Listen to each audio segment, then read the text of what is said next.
One of the guys there, I forgot to mention, is in the space of helping people relocate to where they're treated better. You see some of these guys on YouTube that heavily promote stuff, and they have like videos like top 5 reasons why you want to live in this country, or why this country is going downhill, or where you can pay the lowest taxes. He was one of those dudes. And one of the biggest takeaways, talking to him is live and move and place yourself where you're always going to be happiest and freest, where you see yourself enjoying the kind of lifestyle that you like. For him at the time when he was talking about it, it was in Italy. This is a beautiful little walled city that we sort of like pulled up to and just docked the yacht up to, and it was just a great place to hang out. Because his girlfriend, when she had met in China, was living there, and he decided to plant himself there, and he found himself quite happy and content there. One of the things he ended up saying was that, because I noticed the tax rates in Italy are quite high, but he also said they'll treat their domestics, their citizens, quite poorly or not very well, but they'll treat people that want to move to the country quite well to get them in there. So there's a lot of incentives.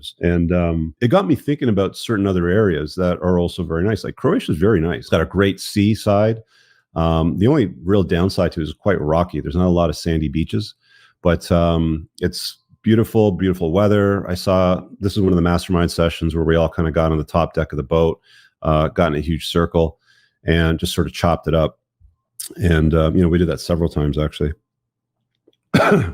But moving to where you're happiest and freest. And again, a lot of these people were traveling around. They were moving around from place to place. They weren't necessarily picking a place where they were going to be permanently. It's almost like having a few passports and having the ability to maneuver and setting yourself up in a low tax residency and having a location independent business, which is incredibly important if you want to do stuff like this, which I talk about in the course in the School of Entrepreneurship, which happens to be one of the prerequisites for anything I'll ever run in the future, anything I'll ever get involved in the future, at the very least. I was a gas pump at the at one of the marinas, and we had a bet. We thought it was going to cost $40,000 to fill the boat, but we did the math. It was only $11,200 in diesel. So I lost that bet, but just to give you a little context of what it costs to fill one of those things up. The next point that I have over here is the importance of sticking to morals and having the ability to pivot. So one of the gals on the boat was previously a pharmacist and got involved in, like as a restaurateur. And during the scamdemic, during the lockdowns, during all this, the food was fantastic too. Like, just look at the dishes. Like, you just sit there and they keep bringing you awesome food over and over again. It's just, I probably put on a good 4 or 5 pounds while I was there. This is us doing karaoke at night. She's doing Slim Shady right there. It was actually pretty good. But sticking to your morals and pivoting, back to the story of the pharmacist, and what she ended up doing was, when she realized how they were pushing certain pharmacological interventions to people that didn't work and were hurting people, she started to refuse to basically perform that task anymore and double down in the business model, even though it was difficult to do at the time because of all the lockdowns and the inabilities to run things like a restaurant properly. Having the ability to pivot and having the bandwidth and the runway to have to make those maneuvers is incredibly important. In fact, I think there's another session there again on the deck where we went for hours in some cases, just talking about things that were working, weren't working, stuff like that.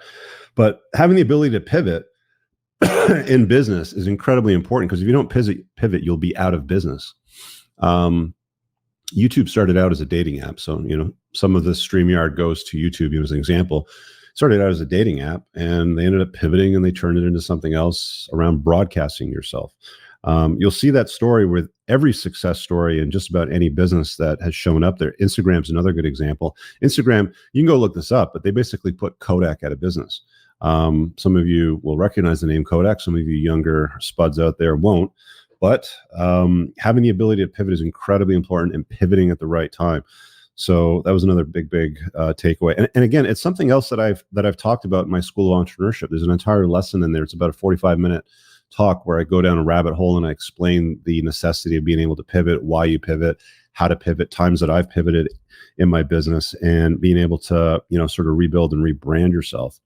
Another point I made over here, an interesting business that popped up. So this business model, I didn't put a lot of thought into it. Like, I've seen it existing. Like, I know that people buy websites and domains, and they sort of sit on them. And you can generally get them for a few bucks, $10, $15, depending on how many keywords are in the domain. But you can build a easy, lucrative, fun business with very minimal maintenance or work that's involved by buying up and holding online real estate, which is what a domain name is. These guys didn't go to bed that night. They were the party animals of the group. But you can actually turn this into a pretty profitable business at a very reasonable to low cost. So that was a real good, simple example of a business that's easy, lucrative, and fun. It doesn't require you to have a brick and mortar operation, very low employee headcount. We're starting to get into split over here, which is when we got off the boat and the week ended, but you'll see a few more slides there. You don't need to have brick and mortar, very low employee headcount. It's location independent. You can run it from anywhere in the world.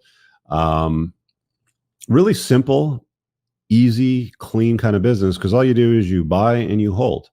And it's not that difficult.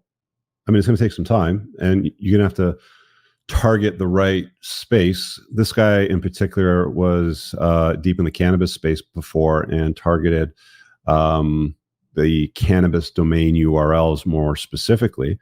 But it's not that hard. You just buy it and sit on it, and you can turn a $10, $15 investment, maybe with a annual recurring cost to hold it, $10 a year annually, or something along those lines.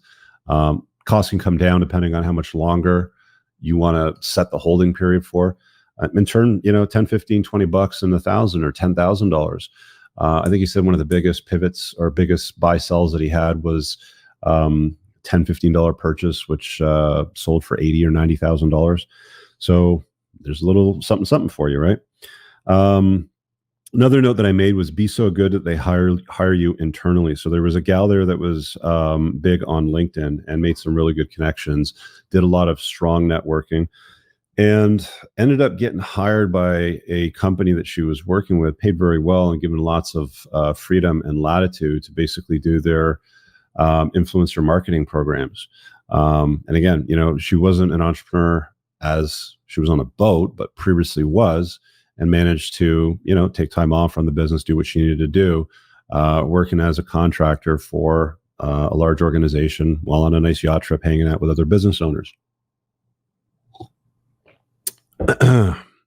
So be so good that they hire you internally and pay you very well. In fact, it's okay to go from being an entrepreneur to go working for somebody else. I mean, if somebody came along to me and said, Rich, I want you to help me run this, and it's up my alley, and I still have the flexibility and freedom, and I don't have to worry about the other aspects of the business, and it's a well-run, well-trusted organization, I like the guys that run it, I would contemplate it, certainly.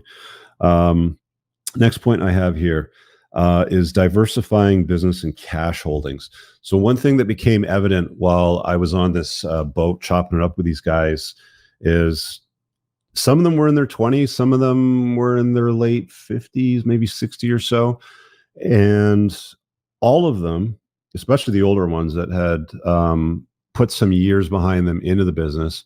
And I think that's about it. It's probably the last slide over there, because I was talking about the ugly ass communist buildings that they have in Split.